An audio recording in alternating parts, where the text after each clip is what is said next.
Le voyageur qui se laisse glisser vers le sud en suivant le talon de la botte italienne, tel un bas de laine plein de petits trésors, de villes et de monuments inattendus, ressent les premiers indices de l'approche d'une frontière bien avant d'atteindre la ville terminus de Brindisi. Déjà, les aspects les plus sauvages du Mezzogiorno ont cédé la place à une série de cantons verts et charmants, à ce pays étrange et pittoresque de Tully, comme on appelle ces agglomérations amusantes mais très compliquées de pots de terre collés ensemble n'importe comment, qui constituent les pigeonniers indigènes de l'Italie du Sud. Manfredonia et son impressionnant groupe de caps disparaît à gauche. À cette heure, le soir tombe. C'est une lumière verdâtre et fanée de crépuscule printanier. Notre voyageur aura eu en effet la sagesse de choisir le printemps pour le voyage qu'il entreprend. Mais il est long de descendre jusqu'au fond de la botte italienne, et la nuit est maintenant en train de le rattraper. Qu'il soit en train ou en voiture, c'est la même chose. Il finit sa bouteille de vin, mange son dernier sandwich. Il pourra faire de nouvelles provisions à Brindisi, qui lui offre aussi de nos jours, s'il est motorisé, un ferry confortable pour effectuer la traversée de nuit. La petite ville marque la frontière, non pas terrestre mais marine. Brindisi passé, le voyageur ne fera-t-il donc que changer d'élément? Il n'a pas encore une prémonition très claire des îles grecques qui l'attendent, couchés dans l'obscurité, comme autant de chiens à l'arrêt. Tiendront-elles leurs promesses? Mais d'abord, qu'est-ce qui fait la magie d'une frontière? Ce n'est pas qu'elle constitue une limite territoriale ou politique, car ces lignes de démarcation sont artificielles, dictées par l'histoire. Un brusque changement de paysage est quelquefois déterminant, mais souvent le passage d'un pays à l'autre ne s'accompagne d'aucune modification de la flore et de la faune, d'Italie en Grèce par exemple, ou de la France en Espagne. Peut-être est-ce tout simplement la langue qui donne au passage d'une frontière sa saveur caractéristique de voyage. Mais quoi qu'il en soit, la magie est là. Le cœur du voyageur bat à un rythme différent. Son oreille est attentive aux intonations d'une autre langue. Il examine avec curiosité les premières pièces de monnaie inconnues qu'on lui tend. Il a l'impression que tout a changé, mais l'air qu'il respire en Grèce, c'est... Mais n'anticipons pas. Arrivant à Brindisi à la nuit tombante, le voyageur a envie de se restaurer et de prendre un bain. Il se dirige vers le vieil International où rien n'a vraiment changé depuis le temps de Mussolini. Le même maître d'hôtel courtois qui servait en 1938 est toujours là, toujours affable, doux et jeune d'esprit. Et, si nécessaire, il parle un anglais excellent.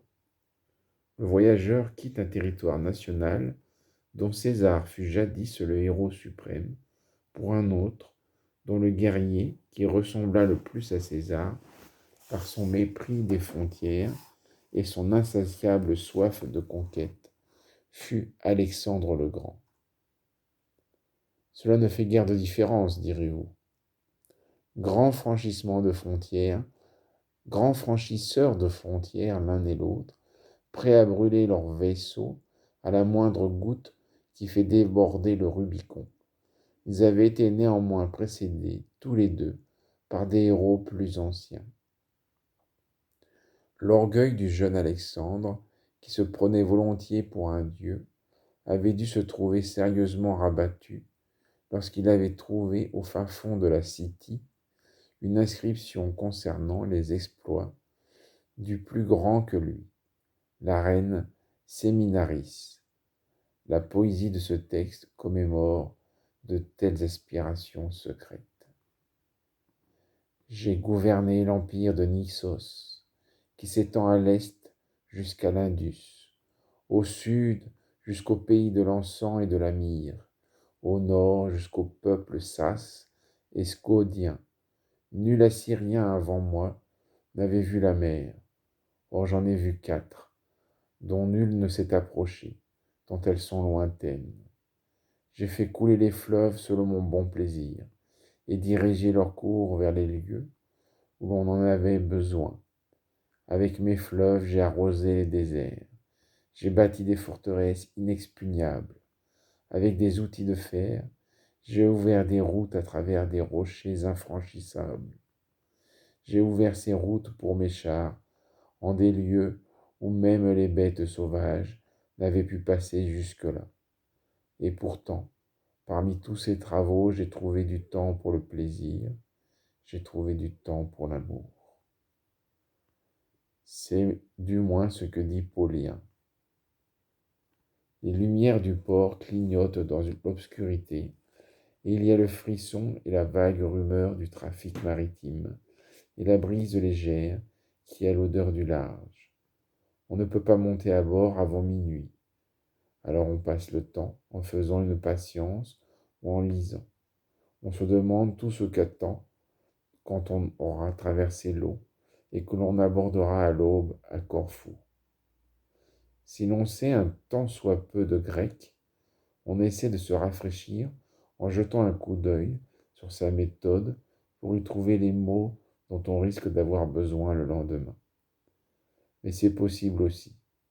L'impatience et la pensée qu'il ne faut pas s'endormir avant l'heure de l'embarquement incitent notre voyageur à faire une brève promenade le long du port. Il n'y aura pas lieu de le regretter, car une petite place ressemblant à un décor de théâtre jouxte l'hôtel. Tout en haut, un gros bloc de marbre vers lequel montent des marches. Une inscription. C'est ici que Virgile est mort, par une chaude nuit de septembre, en revenant de Grèce. Et le voyageur se dit qu'en revanche, on ne sait ni où Homère est mort, ni s'il était réellement aveugle. Ce contraste lui rappelle une fois de plus qu'il se trouve vraiment à une frontière. Il y a une différence énorme entre Rome et Athènes, entre l'italien et le grec. Et si l'on a les moindres connaissances classiques, on est étonné de se rendre compte à quel point elles subsistent encore aujourd'hui.